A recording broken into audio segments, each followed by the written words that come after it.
Não diga para as pessoas o que você sabe. Sim. Mantenha-as pobre. Meu pai era chefe de educação, PhD, essas coisas. Eu fui para casa e perguntei, por que a gente não aprende sobre dinheiro na escola? Ele me olhou e disse, porque o governo não deseja nos ensinar essa matéria. O governo nos diz o que podemos e o que não podemos ensinar. Aquilo me soou estranho e eu falei, peraí. E aí eu falei, a gente não vai na escola para aprender sobre dinheiro? Ele falou, não, seu trabalho é conseguir um emprego. Então eu falei, mas a gente consegue um trabalho para ganhar dinheiro. E ele, não, só tem que conseguir um trabalho. E eu, não. O propósito de trabalhar não é ganhar dinheiro? E ele respondeu, é. Eu perguntei, por que a gente não aprende sobre dinheiro então e pula a parte do trabalho? Ele virou frustrado e falou, se você quer aprender sobre dinheiro, por que você não pergunta para o pai do seu melhor amigo sobre dinheiro? Era sobre o pai do Mike. Mas por que ele? Ele falou, porque o pai do Mike é um empreendedor. Mas o que o senhor é então? E ele, eu sou empregado do governo. E eu, qual a diferença? Ele falou, a diferença é que o empreendedor tem que saber sobre dinheiro, ou então não vai ser mais um empreendedor. E disse que o empregado não tem que saber nada sobre dinheiro, porque o governo e a empresa é que vão cuidar dele. Eu, que era criança, fiquei meio confuso. Aí eu só segui o conselho dele. Fui até o escritório do pai do Mike, bati na porta e falei, tô aqui, tenho 9 anos e quero saber sobre dinheiro. Ele só virou e falou, vai embora. E é assim que começou a história do pai rico, pai pobre. E aí, de tanto insistir, meu pai rico acabou concordando em me ensinar sobre dinheiro com uma condição. A condição é que ele nunca me pagaria. Porque no momento em que ele me pagasse, eu ia pensar como empregado. E essa é a armadilha. Empreendedores trabalham para ser livres. E aquilo, no alto dos meus 9 anos, deu um bug na minha cabeça. Ele falou, nunca queira uma folha de cheque, meu filho, entendeu? Ok, entendi. Ele virou e falou, como é que eu ganho dinheiro? Empreendedor pensa bem assim. Então, como que eu aprendo a ganhar dinheiro? Foi aí que ele me mostrou o jogo de tabuleiro Monopoly. Então, ele tinha hotéis, e aí eu fazia as coisas lá pra ele, limpava o chão, pegava bituca, coisinhas pequenas, sabe? E quando eu fiquei mais velho, eu comecei a trabalhar no escritório, no marketing, na contabilidade. Eu era basicamente um aprendiz, mas sempre trabalhando de graça. E aí a maneira como ele me ensinava sobre dinheiro era jogando Monopoly. Até que um dia eu fiquei de saco cheio, virei e falei, quando você vai me ensinar sobre dinheiro? O que você acha que a gente tá fazendo? Eu falei, jogando Monopoly. E ele, não. O que nós estamos fazendo? Jogando Monopoly. O que nós estamos fazendo? Então não sei. E ele, tô te ensinando sobre dinheiro. Por exemplo, você está aprendendo como ter uma casa verde. Então ele falou, tem muitas fórmulas para se ter o sucesso com dinheiro. Tem milhares delas. Mas uma das melhores é jogando Monopoly. E ainda é. 4 casas verdes, um hotel vermelho. Falei, o quê? Ele disse, uma das melhores formas de se adquirir grandes riquezas é jogar o Monopoly na vida real. A cada 4 casas verdes, um hotel vermelho.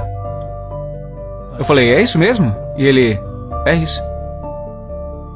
Ele perguntou, o que você acha que eu tô fazendo aqui? E eu, não sei. Então ele me levou pra fora e mostrou sua casa verde.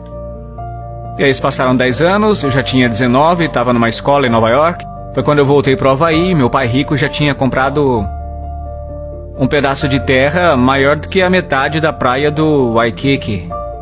E ainda hoje, quando você vai à praia de Waikiki, você vê lá o hotel Hyatt Regency. Esse hotel é dele.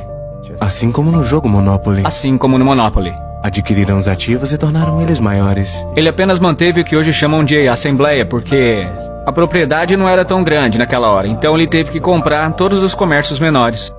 Porque Waikiki era um vilarejo pequeno. Então ele foi lá, comprou um comércio, depois comprou outro.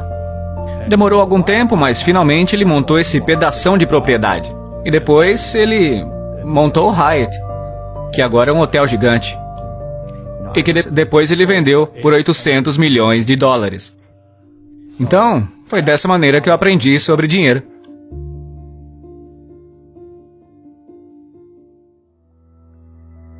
Eu tive alguns problemas financeiros. Teve gente que me apunhalou pelas costas. Mas isso foi bom, porque me fez crescer. É o espírito da coisa. Sim. As pessoas que têm medo de errar, como ensinam na escola, não crescem nunca. Porque no mundo espiritual que existe o bem e o mal, o certo e o errado, o alto e o baixo. E as pessoas só querem estar certas, ser positivas. E na realidade não é sempre assim. Eu não era de uma família muito pobre pelos padrões da época. Mas eu era de uma família que tinha uma atitude pobre. Como assim? Porque rico, pobre, classe média, a pobreza começa com uma atitude fundamental. A pobreza é um negócio que se transmite, que se ensina às famílias.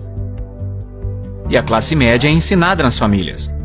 E para as pessoas que agora mesmo estão sentadas em casa, estão com problemas financeiros porque ganham pouco, ou infelizes porque mesmo que ganham muito, estão fazendo o que não gostam. Talvez ela aprendeu assim. Talvez o senso comum ensinou assim. Trabalhe duro para ter alguma coisa, ou que os ricos não são pessoas boas, essas coisas. O sistema escolar não quer te ensinar sobre dinheiro, porque o sistema escolar foi planejado para te ensinar a ser empregado. O que é importante, para ter um médico, um advogado, um especialista, mas não sobre dinheiro. A maioria das pessoas carece de conhecimentos reais sobre negócios, como contabilidade, como dívidas ou impostos.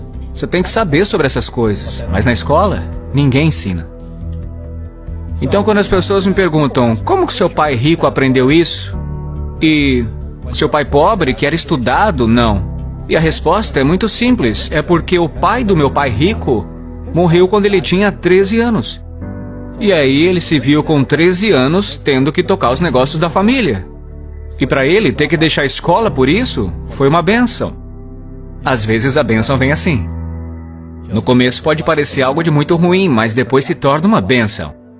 E logo, seus professores se tornaram seu tesoureiro, seu contador, seu advogado, seu banqueiro, seus agentes imobiliários. Então ele teve o que eu chamo de professores de verdade, não falsos professores de escola. A maioria dos professores na escola não seguem a ética. Ensinam matérias que, na verdade, eles não praticam. Uma vez eu perguntei para um professor, falei, professor, estou no meu 3º ano de cálculo e esse negócio de força dos materiais. Será que eu vou usar isso algum dia na vida? Ele virou e falou, não. Entendeu? Então, por que você ensina? Ele falou, porque me pagam. Mas você já usou alguma vez? Não. Então, se eu posso dar um conselho para as pessoas, o que eu quero dizer é, busque professores de verdade mesmo, e não professores de mentira. E um professor falso é aquele que não faz o que ensina. E um professor de verdade faz o que ensina todo dia. Meus contadores, meus advogados estão fazendo isso todo dia. É assim que eu aprendo, com eles resolvendo os problemas dos meus negócios. Então, eu tenho contadores, advogados, banqueiros, as pessoas todas na minha descagem rápida, porque eu estou resolvendo meus problemas com a minha equipe. Tô vendo que você dá essa informação e os ricos ficam encolhidos e dizem não conte a eles, Robert. Isso. Não diga para as pessoas o que você sabe. Mantenha os pobres. Então, isso aí é antigo, né? Eu não sou religioso, mas a Bíblia fala, vocês terão pobres por perto sempre. Porque tá aqui, ó. Não é? Essa mentalidade do medo. Estão em suas palavras, e as suas palavras se tornam realidade.